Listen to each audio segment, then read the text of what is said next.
ngeen di waxtaane du lundi ba vendredi dimanche bu ñëw alors indil leen des invités de marque tey ma dalal kenn koo xamante ni doomi Sénégal ma dalal koo xamante ni ndaanaan la ma dalal koo xamante ni boo leen ko gisee ci seen écran di ngeen kontaan lool gis ngeen jamono ji ñi nga xamante ne loolu leen doon tourné émission yi di seet ñi nga xamante ni ñooy suñu yenn kilifa yi waaye tey dañoo ñëw seet si kenn koo xamante ni xale bu ndaw xale bu tuuti xale bu ambitieux xale boo xamante ni il a des projets fii ci réew mi nekkoon ci bitim réew mbokki téléspectateur de la 7TV ki ma dalal tey du ma wax kan la damay dox nànk rek fekk ko ci këram waxtaan ak moom ñu dem.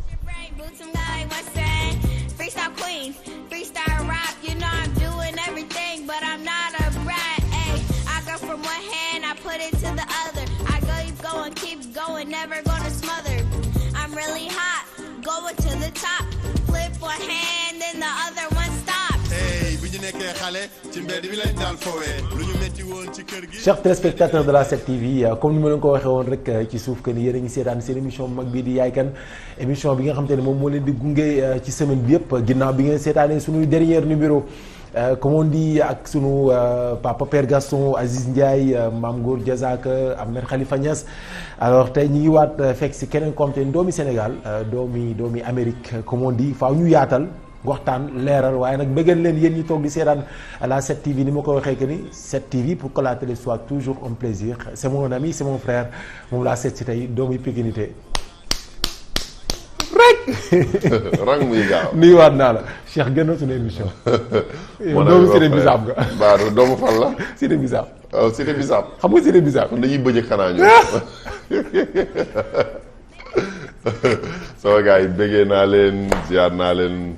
jox naa leen seen wàccuwaay doom day maa ngi lay bëggee ay jërëjëf maa ngi lay bëggee bu baax ndax yaa ngi def liggéey bu rafet macha allah ci jeunesse bi.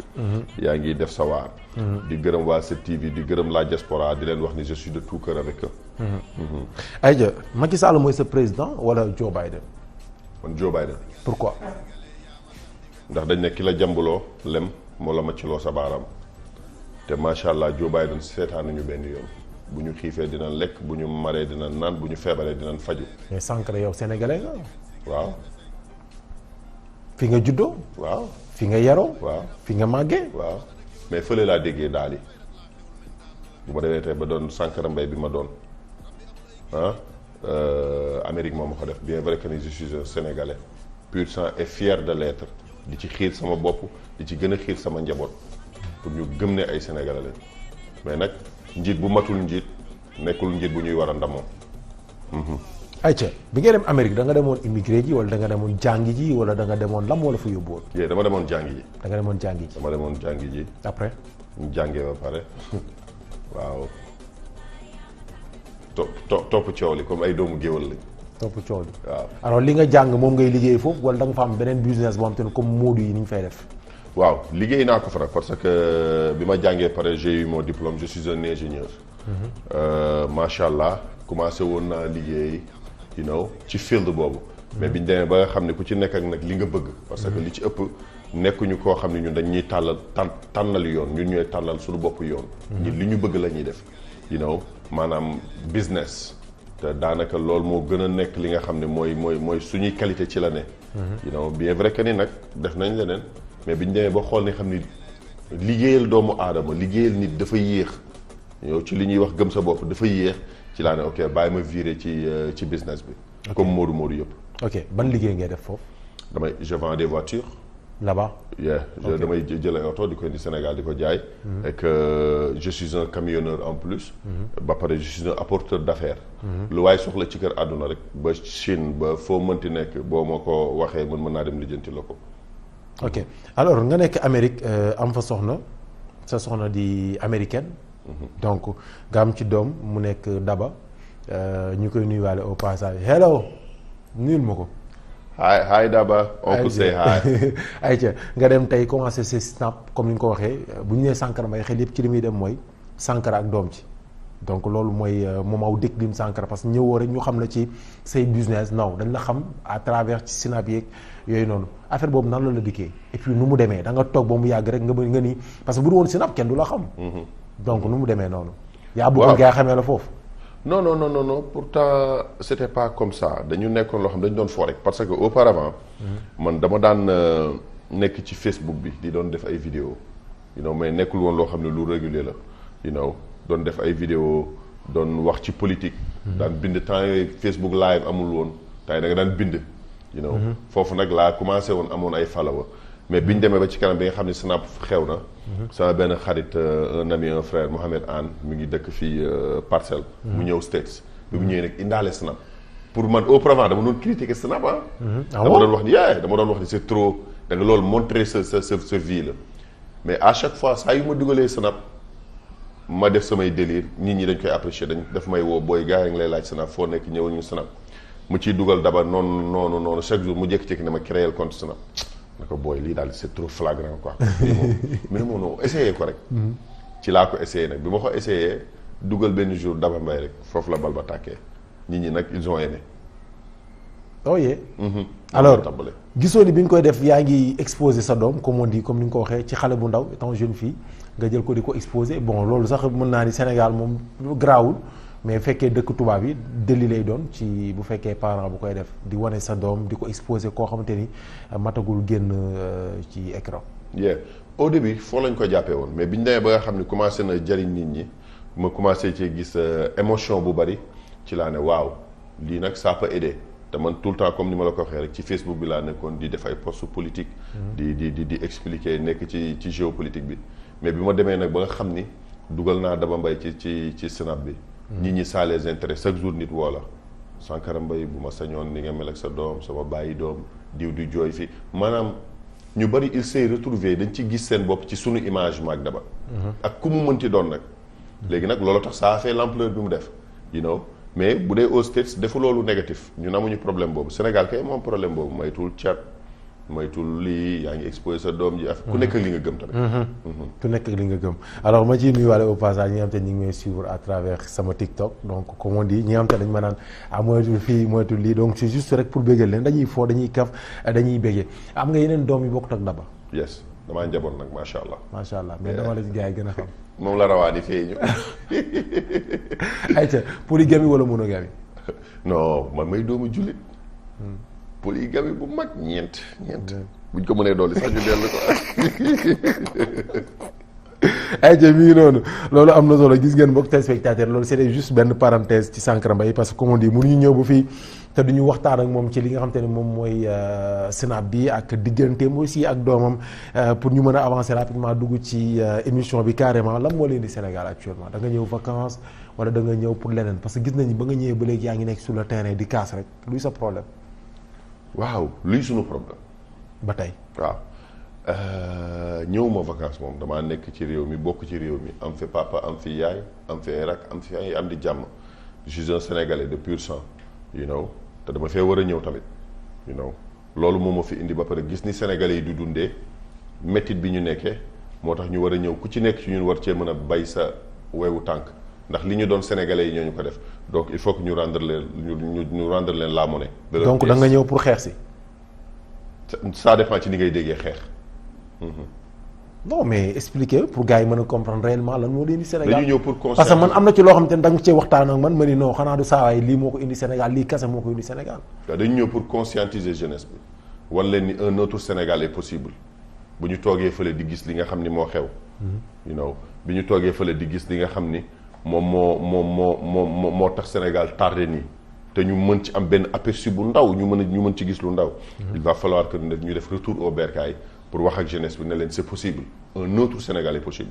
alors wax ak jeunesse bi pourquoi ñëw wax ak ñi nga xam te ne ñoom ñoo jiite jeunesse bi bu fekkee jàpp nga ne doxal nañ benn doxalin boo xamante ni d'accord ci ak ñoom mais nga ñëw jubal directement ci jeunesse bi d'habitude ku def loolu dañ naan kii dafa bëgg xaalis wala comme activiste la bëgg a doon wala du genre la ma waral loolu. non ay bëgg xaalis moom yooyu amu ci parce que tedd nañu démb tey soog a ñëw macha allah. li ñuy wax kay mooy lu tax wax américain bi dafa ne why would you discuss with the oppressor who is participating in your oppression. maanaam lan métit bi nga nekkee di ko dund. mën naa ko tekkil gars yi. waaw yee waaw. ma tekkil leen. ok américain bi nee na. américain bi nee na.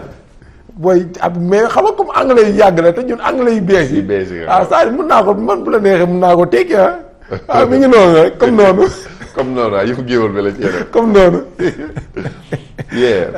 lan ngay discuter ci ki nga xam ne moo la teg sa naqar te boobu ba léegi mi ngi la war te wàccu la yow kay ni nga war a def mooy yéen ñi nga xam ne yéen a nekk ci naqar yéen a war a mën a fexe nan ngeen di wut solution am beneen issue ñoom amuñu dara lu ñu leen wax les politiciens parce que nag wax dëgg yàlla nit ki bu toogee ci donkaasi gi jël alalu nga xam ne nit ñi moom la ñu war a dundee di ko lekk bés boo ko ndaree looy wax ak moom du ko bàyyi du ko foqati du ko bàyyi mu dem da koy téye parce que ci la comfortable you know ci la comfortable donc nag ñun ñi nga xam ne lekk ñu naanu ñun ñoo war a dajaloo trouver solution.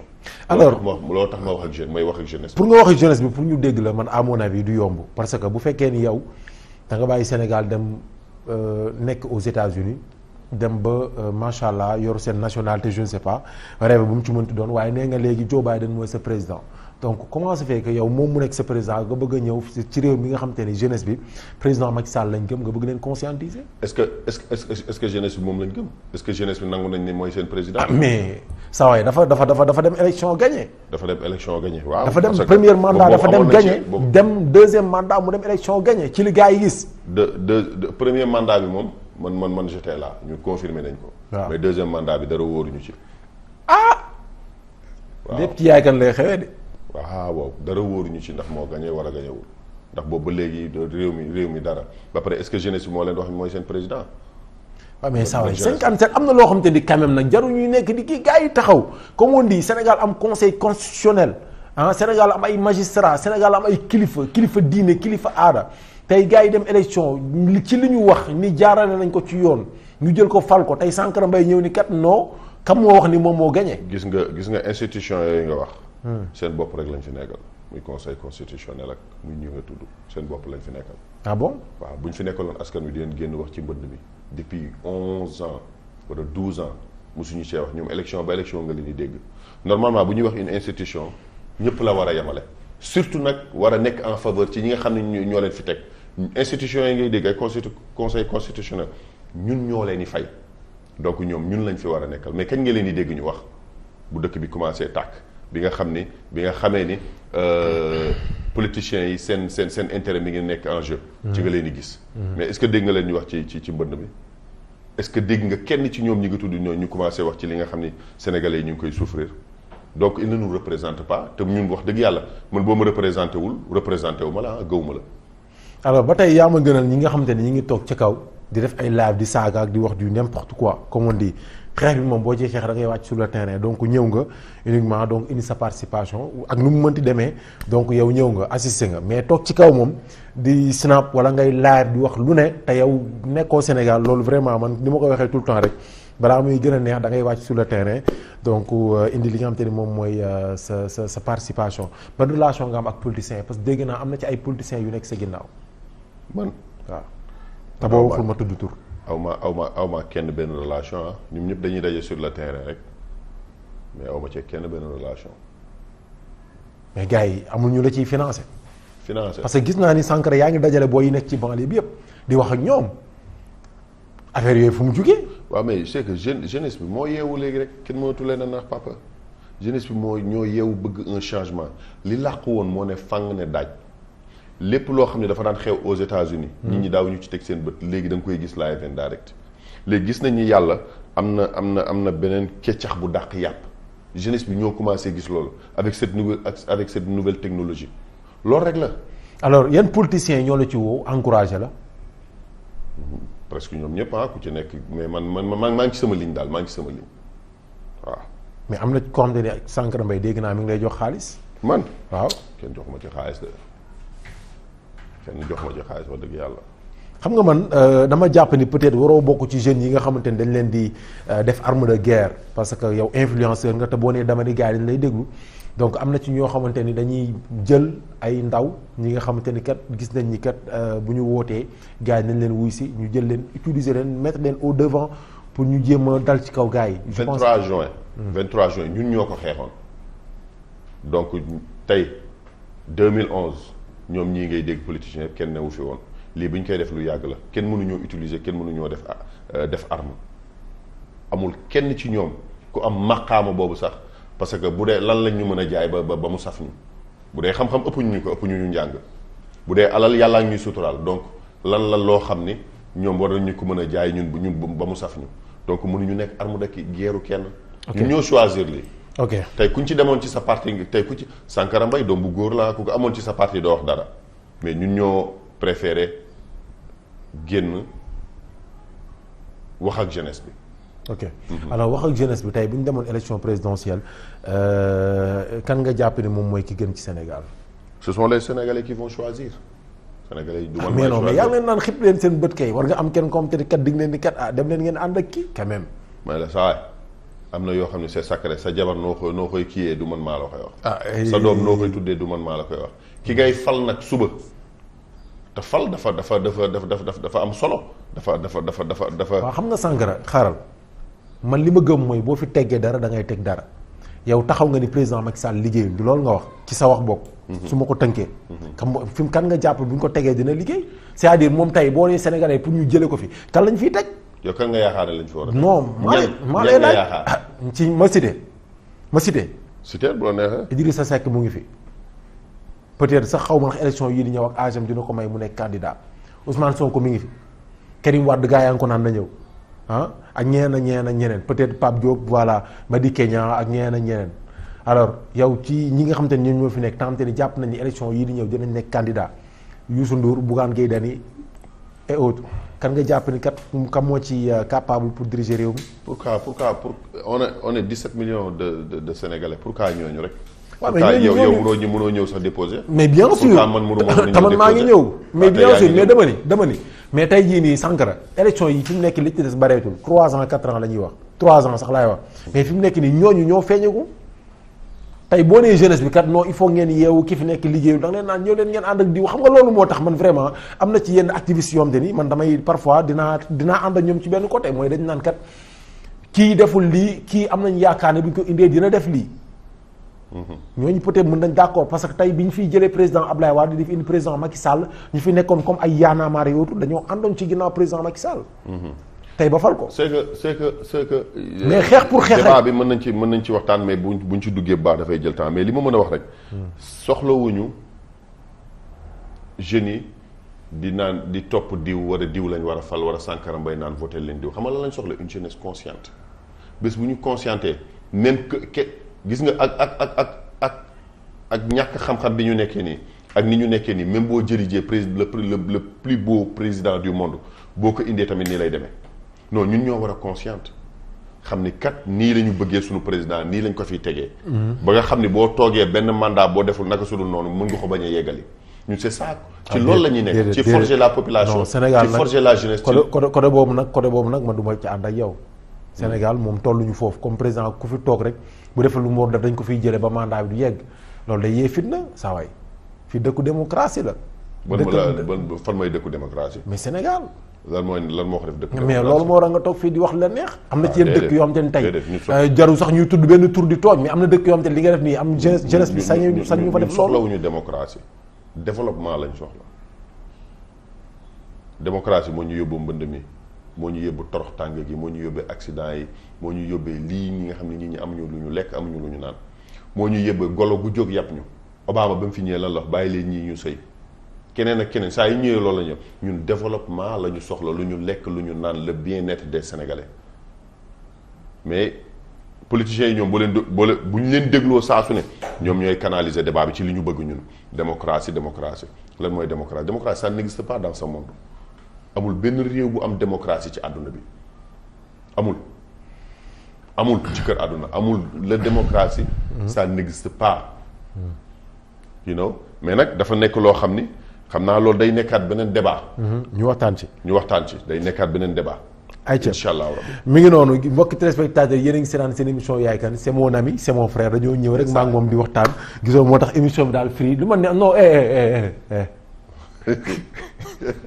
bu ko waneel daal la waaye balaa gars yi naan ko booy non ku mën na def émission bu ne ma dajji lu bees gis ngeen fii laa ko dëggee de ku mën rek dewal ay Air Force nga laal de non xoolal te ay original lay sol man dégg ma de ki may solal nag dinaa ko après mais daal ku mën na def émission bu ne ma dajji lu bees macha allah donc maa ngi nii Sankara waaw tey seet si nañ la fas yéene waxtaan ak yow fas yéene yaatal lu bëree bëri comme on dit comme fi mu nekk dañoo ñëw pour waxtaan émission jeune dañu ñëw seet si benn ndaw boo xam te ni nee na am nay idée ci réew mi donc il faut ñu partager ak moom idéem ba pare di ko rafetlu parce que tam ni ma ko waxee tout le temps bu ñëpp defoon ni yow rek Sénégal dina avancer nekkoo fi di créer des choses yoo xamante ni voilà nekkoo fi naan yow da ngay xar fii wala da ngay xotti fii.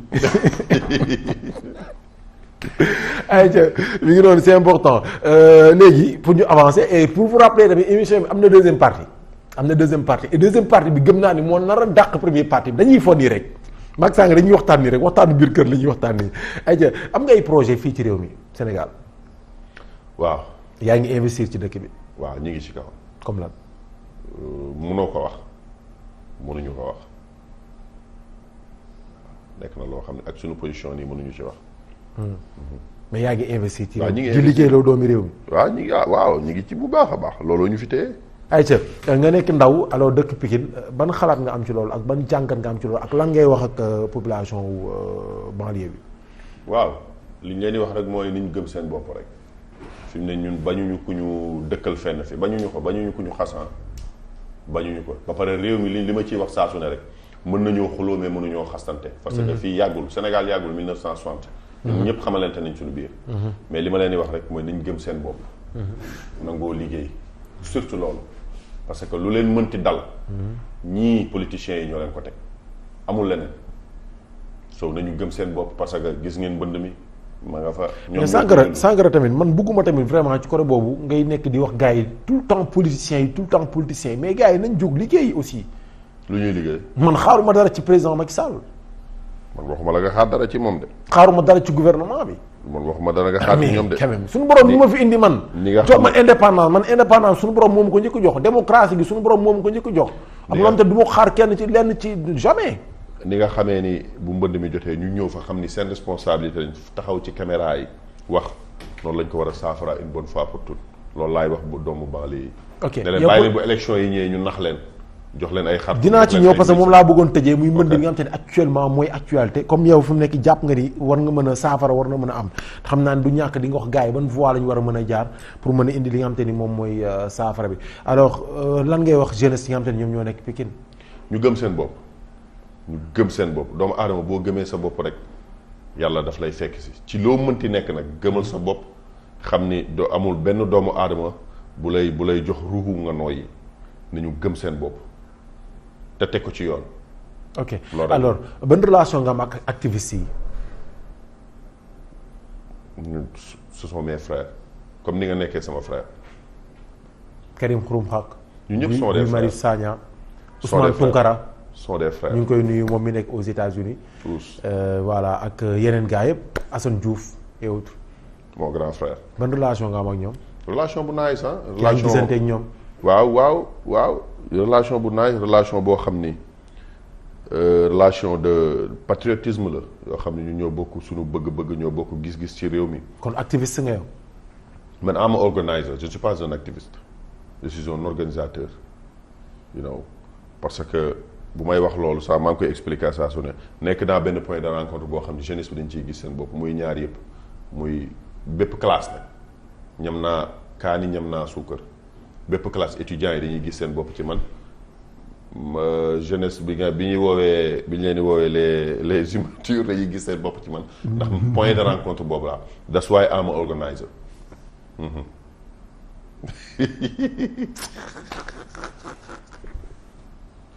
amul problème ba tey daal yéen a ngi seetaan seen émission yaay kan ak ki am te ne moom mooy Sankara Mbaye ni ma ko waxee ne émission bi émission xale la émission gone la émission jeune la donc bokkut ak comme ni nga xam te ne noonu ngeen doon gisee émission yaay kan li nga xam te ne noonu la doon demee waaye émission bi tey changé na parce que tey seet si waat naa ni ma ko waxee ne ñun à tout moment mën nañ changé xar kanam bu ñu neexee ci émission bi snap bu ñu neexee ñu wàcc dem jënd café comme on dit bu ñu neexee lu ne mën nañ ko bu la neexee sax nga snap ma ci émission bi loolu moom amul benn problème en tant que jeune naka nga gisee Ousmane Sonko mi nga xam te ne ndaw ñi mën naa ne ñu bëree bëri ci jeunesse bi topp nañ ko. waaw le discours est convaincant. yaa ngi ñëw de. waaw le discours est convaincant. très bien. doy na la. le discours est convaincant. c'est-à-dire doy na la. le discours est convaincant ak doy na la topp nga ko c'est diamétralement opposé li ngay wax daal dal na xel. bi Macky Sall bi ngeen koy fal boobu discours am xanaa moom convaincre leen woon. non moom mosuñoo convaincre ci dara. nañ waxante dëgg. yaa wax fii ni 23 juin bokk ngeen ci ñi nga xam te yéen a ko doon xeex. waaw ñun parce que dañu amoon benn option boo xam ne ki fi newoon lañ bëggoon mu jógee fi rek c'est l'erreur de notre vie ki fi newoon na fi jógee rek erreur boobu la ñu def mais bu ñu gëstu woon xam ni ki fi ndara ñëw ki ñu fi ndara teg il était pire boo ko xooloon ci background am koo xam ci jaar-jaaram kon lii du am mais ki fi newoon rek lañ focaliser woon loolu rek la. alors gisoo ni comme ñoom ñëpp ay politiciens lañ donc ku ci nekk rek avant ngay falu ki falugul moo mën. waaw ki falul moom saa su ne mais ki falul mënoo ko wax dara ndax joxoo ko l'argent du contribuable loo ko wax da nga koy tooñ fi mu ne ñeneen ñi di ngay tudd ñëpp ku loo leen wax da nga leen di tooñ mais nag am nañ droit wax ak jeunesse bi wax ak population bi ne leen xool leen ñoom seeni background parce que Amérique bala ñu lay def président wala bala ngay yor yenn postes dañuy def li ñuy wax background check deep background check ñu xool yaay kan sa yaay fan la jógee coow li xool lan nga mus a def lu ñaaw ci réew mi. tey sunu président bi bu ñu xooloon fi mu jaar du falu waaw.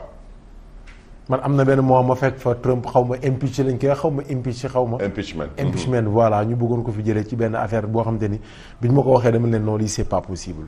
ah c'est possible he was lucky. c'est possible fowuñu ñoom fowuñu fowluwuñu moo tax gis nga seen réew yi. ayca mi ngi noonu c'est important gis ngeen mbokk téléspectateurs yéen a ngi seetaan seen émission yaay kan ak ki nga xamante ne moom mooy Sankara Mbaye comme on dit nee naa leen émission bi tey changé na donc li ñuy def nag mooy Sankara faaw ñu yug doxantu nànk mën a dund li nga xamante ne moom mooy deuxième partie bi d'ailleurs seen hall bi sax seen jardin bi daf maa neex bëgg naa ñu doxantu mën la accompagner nga jënd coob parce que xam naa nekk ni xoos nga sonn waaw mi ngi noonu en attendant ñu dund li nga xamante ni moom mooy deuxième partie bi.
chers téléspectateurs de la 7TV ba tey yéen a ngi seetaan seen émission bii di yaay kan alors ñu ngi ci li nga xamante ne moom mooy deuxième partie bi fas yéene yeggali waxtaan wi comme on dit indi nañ Sankara Mbaye ci lieu boo xamante ne xalaatul woon que ni mën nañ ko indi fii nii vraiment ni ma koy waxee rek que ni bett nañ ko indi nañ ko lieu boo xamante ni moom Sankara Mbaye bi mu fi ñëwee contentement bi rek ci moom rek ni ko Wolof Njaay di waxee lu jógee ci xol lay dellu yëg nañ ni moom actuellement nii kontaan na mais bro dégg nga. bég naa. kontaan na.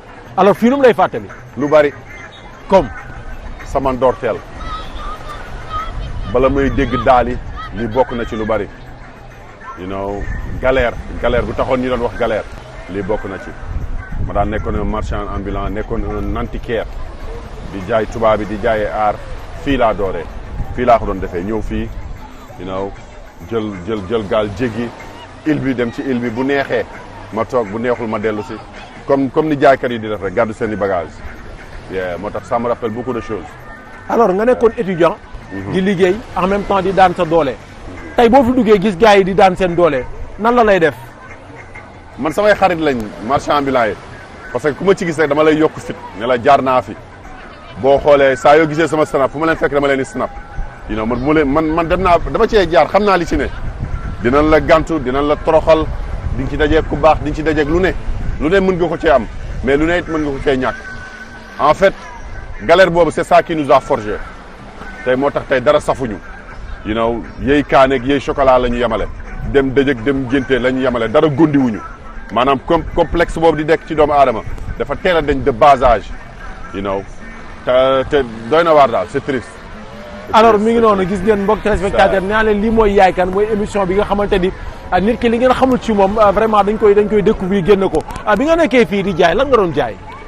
maa ngi doon jaay ay dàll di ko jaay tubaab bi ay œuvre d'art di jaay ay bant ay caq lépp loo xam ne rek wàllu aar la rek dama ko doon jaay fii. you know damay dem commande def samay commande ñëw fii xasal dóorante gars yi you know yeah. mais bu journée bi neexul daawoo jooy wala ngay mer wala parfois ngay kii. non des fois nga am ay bad day xam naa ne am nga ci bés benn jour. waaw du ñàkk des fois nga am ci ay bad day you know benn jour ay tubaab wala commandé la affaire gis da ngay jaay nga dem jël ko ci ay bagage jàmbur jël sa xaalis bi nga dajale yëpp def ko ci ñëw ba fii ñu change mind you know war a ñu ne la ñoom ñibbi nañ war a yow amoo accès ci ñoom parce que hôtel yi ñoom du gars yi daaw ñu bàyyi ñu fiy dugg. you know yeah affaire da nga ci am ay moment yu kii mais nag yu neex yee ëpp ndax yeewu rek nekk ci wér-gu-yaram nekk góor yàlla jóg dóorante. you know di dóor des fois nga dajeeg ci ay nit yu lay encouragé moo tax man saa yi ma dajeeg marchand bi laay rek dama leen di encouragé quoi wax leen ni it's possible. another day is possible. yeah alors ñaata nga daan gagné fii comme par jour. à peu près plus ou moins macha allah nekk na liggéey boo xam ne commerce la rek des fois da nga ciy dal surtout tubaab bi mën nga jënd dal 700 jaayee ko 10 000. waaw da nga ciy dal rek ay dóorante la affaire nante la rek. dinaw dem Sandaga gis ay mbir maanaam formation diggante Sandaga ba fii formation boobu la ñuy def dóorante dañoo raak li gars yi di wax raak li njëkk sama copain di wax raak. dañoo raak. ayca mi ngi noonu nee naa leen seen émission Yaay Kan la sur la 7TV alors ak ki moom mooy Sankara Mbaye ci deuxième partie bi il faut ñu am loo xam te tam dañ ciy dugg waxtaan parce que waxoon naa la ko sànq nee naa la am na ci loo xam te dañ koy cof dugg génnaat xaar ba dugg ci seconde partie bi mën a waxtaan ak yow ci débat boobu en tant que jeune sànq dañuy nekk ci yoon wi di ñëw ñu romb ay inondation ay ndox yu taa may xuus nga jël sa téléphone di ko wane. alors mu mel ni que te avant loolu sax njëkk nañ la gis ci jamono yële nga dem ci yenn secteurs yi nekk Pikine xuus toog ak ay xale toog ak ay maire di ko ñaxtu di ko ñaawlu en tant que jeune. alors nan la lay def boo jógee États-Unis ñëw Sénégal liñ fi bàyyi woon nga fekk ko fi ba tey muy wàllu xuus ak yeneen yi nga xamante ni ñi ngi koy jànkonteel ba léegi. c'est triste et que c'est triste.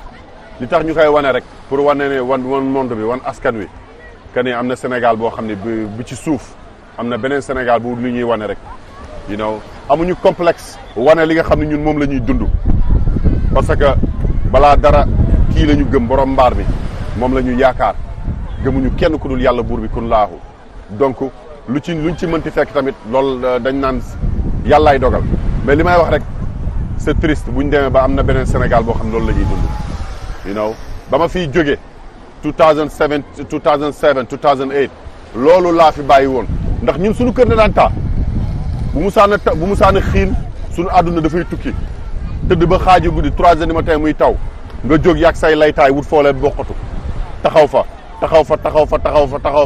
ba taw bi sawet nga lalaat tëdd dañ koo dund am suñuy dëkkandoo yi ko dund loolu lañ fi bàyyi woon après 11 ans après 13 ans après 15 ans ba ñu ñëwaatee loolu moo fi nekk léegi nag bi ñu demee yàlla macha allah may ñu tur il va falloir que nag tur boobu jariñ la gloire elle est utile si elle peut servir donc nag sunu gloire bi dina servir ci kattanu sunu borom am nañ ci yaakaar moo tax ñu wane ko dem ci kër googu wane gars yi ni ba léegi lii mi ngi fi te macha allah biñ ko wanee nag am nañ ci réaction yu positive ndax ku nekk ci diaspora bi ku nekk ci àdduna bi ñi ngi wootee xool lan la ñu mën a def pour ñooñu loolu rek la quoi. alors mi ngi noonu c'est important loolu moo tax saa yoo rombee inondation gars yi taxaw ak ndox beeg yooyu nga jël sa snap wane ko. waaw looloo tax foog ñu wane li fi ne foog ñu Sénégal du luxe rek du lekk yu neex rek du da ngaa toog ci donkaasi gi rek nekk ci jàmm ñeneen ñi ñu ngi ci jàmm wane lépp ñun ñëpp ñoo ko bokk yam ñun borom doole yi dañuy suivre ñi amul doole dañuy suivre donc pourquoi ñu war a favoriser ñenn ñi rek bàyyi ñeneen ñi il faut que ça s'arrête. alors gars yi actualité la comme on dit man fii ba ñu dem ci élection présidentielle ku ma taxawal nga nekk une personne engagée damay waxtaan ak yow ci loolu laaj la ci sa xalaat muy troisième mandat wu président Macky Sall bi nga xamante ni bi ñuy ñëw ci yoon bi tam ñu ngi ciy waxtaan ban xalaat nga ci am ci bu fekkoon ni tey taxawaat na tey laajaat réew mi. loolu ñi ñoo koy wax rek mais xalaatu ko gars yi ñooy wax rek nappante de la manipulation di peese xam nga gars yi bala ñuy def dara dañuy peese yabal seen i nit ci télé yi teg seen i ndëgg sërëxal di peese moom xalaatu ko mais day peese actuellement nii. tey bu xalaatu ko tey bu ni woon tey dama koy def lan mooy doon sa réaction nan ngay def da ngay wàcc ci tali bi taal pëna sànni xeer. ba ñu yegg ca rek. non boobaa nooy def. favoriser wuñu violence. on n'est pas violent du tout. jàmm la ñëpp bëgg la paix moom la ñu bëgg mais ba ñu toll ca moom nee na neewul wii neewul non ñu ne nee nañu wii neewuñu non ñu ngi toog di déglu rek ba ñu toll ca. ayca ñu dugg ci actualité mu nekk ci sunuy dernière question nga nekk sénégalais nekk jeune am ay jeunes yoo xamante ne ay sénégalais lañ ñii ñi ngi nekkuñu Sénégal ñii ñi ngi Sénégal mais xiironte bi ak ŋaayonte bi je peux citer comme ku ci mel ni Mo Gates ak Wally Seck ñi ngi gis boobu ba léegi coow li ci ñaari clan yi dem tey ba ñenn ñi di wax sax ay tuuma mi ngi ci juddu yow nga fréquenté ñoom ñaar ñëpp parce que gis nañ say image ak Mo Gates mi ngi noonu gis nañ say image ak Wally Seck bi mu lay woowee aussi mi ngi noonu alors donc tey ban position nga ci am ak nan nga gisee loolu. waaw man nag aw ma tendance di wax ci ay yenn détails yi parce que yëpp ay faits divers la fii gars yi loo fi gis rek faits divers la day ñëw jàll mais li ñu gën a intéressé defe naa mooy politique gisoon nañ fi damay xar. waaw faits divers la jàll na tey loolu tamit ay faits divers la mais actuellement li ëpp solo loolu mooy mbënd mi daal yaakaar naa ni moom ci la ñu war a gën a focus quoi yaa mais en tant que jeune nan nga mais ñii dañ ko ñaawlu ñii dañoo far ci biir camp bi ñii xaskale donc yow nan nga gisee loolu Sankara.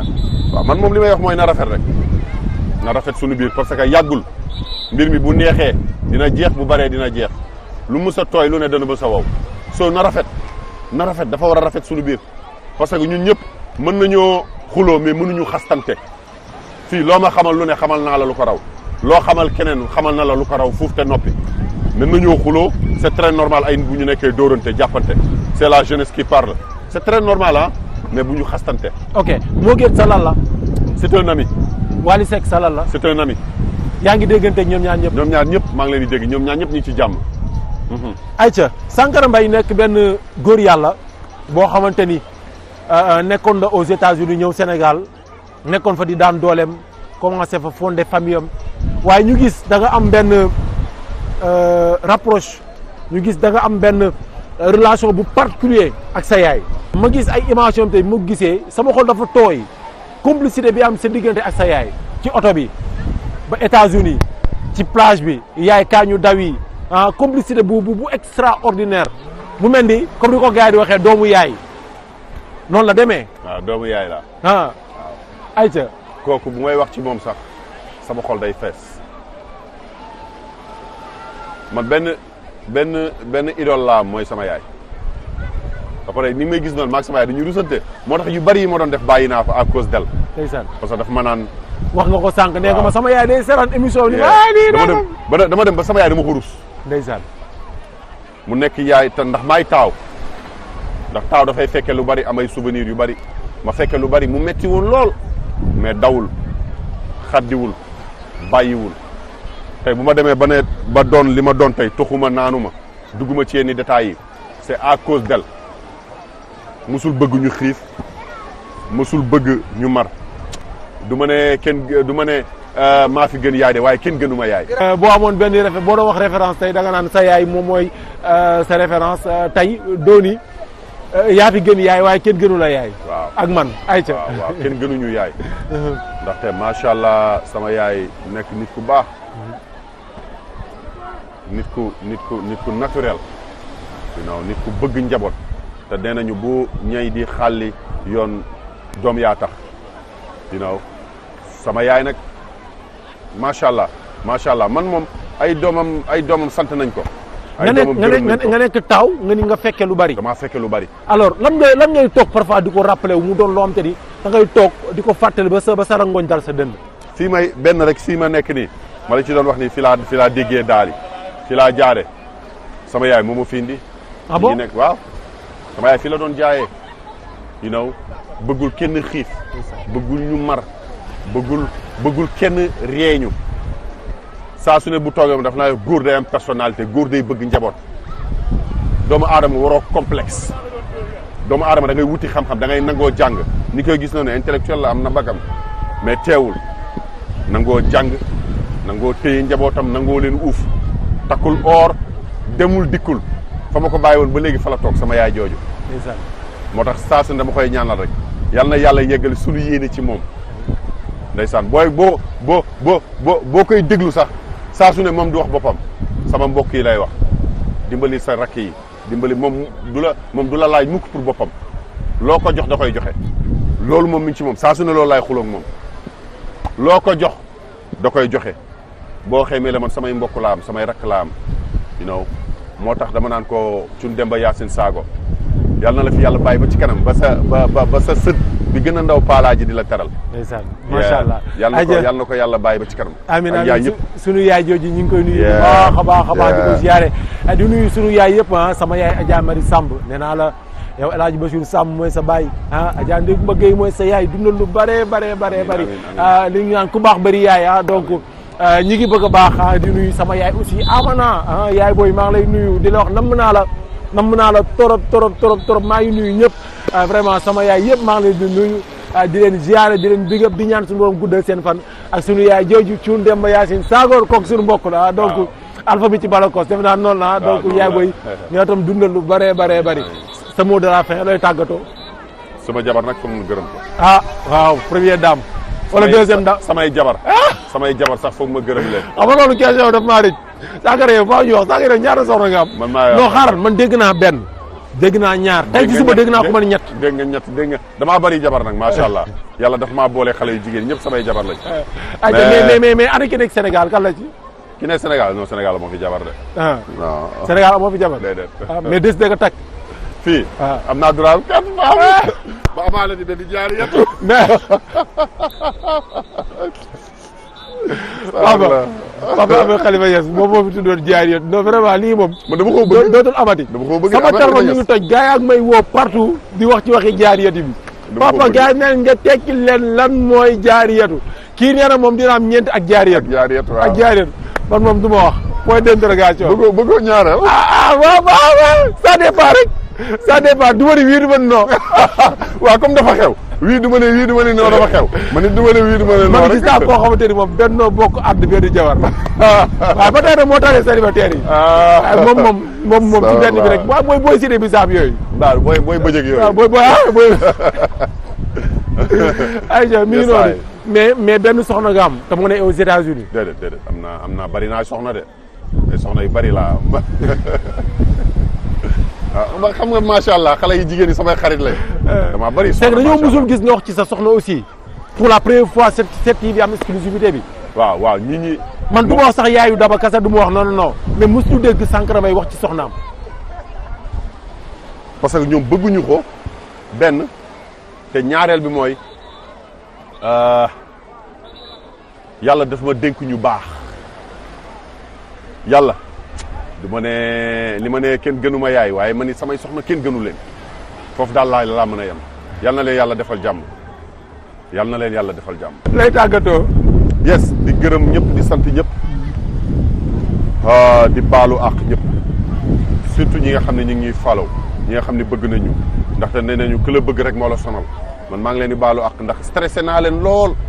bi may ñëwee Sénégal ba léegi amuñu jàmm Sankara moytul Sankara mën nañ la lii Sankara mën nañ la laa moo tax saa su ne rek dama leen di baalu ak leen wax ni dama leen di bëgg surtout sama waa Snapchat follow yi man dem nañ ba léegi on est devenu une famille waaye parce que gars yi amoon na fi benn kii bu amoon man dañ ma doon woo partout ça yor nga numéro Sankara nga woon ñu ko mooy bi nga wàccee aéroport ba gars yi doon fouiller say bagage waaw loolu gis nga dem nañ ba léegi on est devenu une famille moo tax saa su ne rek dama leen di wax sama waa Snapchat I love you muy góor di jigéen ñëpp dama leen a bëgg. mais affaire boobu fu mu mujjee toppoo ko après bi ñuy fuyee sa bagage.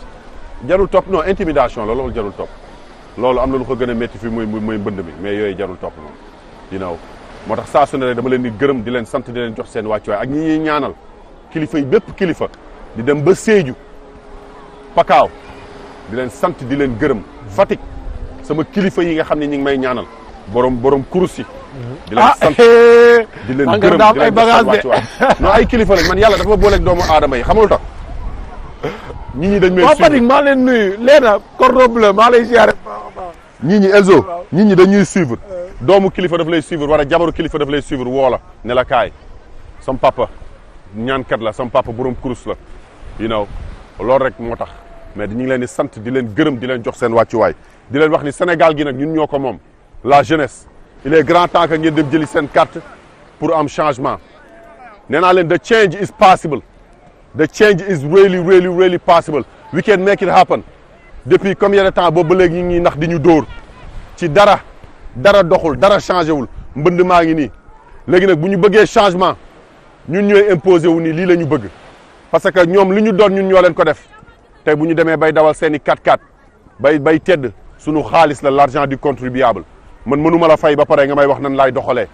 donc nag il est grand temps que ñu jóg ne sunu réew nii lañ ko bëggee te incha allahu rabbi the change is coming and we'll see the another night incha allahu rabbi the glory is here. amu solo la maa ngi gërëm nag équipe de production bi nga xam te ne ñoom laa àndal Amadou Kébé le caméraman en même temps le réalisateur waaye nag kenn du son ami son frère ñi nga xam te ne li ma naan complicité dafa am bëjëg Cheikh maa ngi lay gërëm Sankara nañ dem.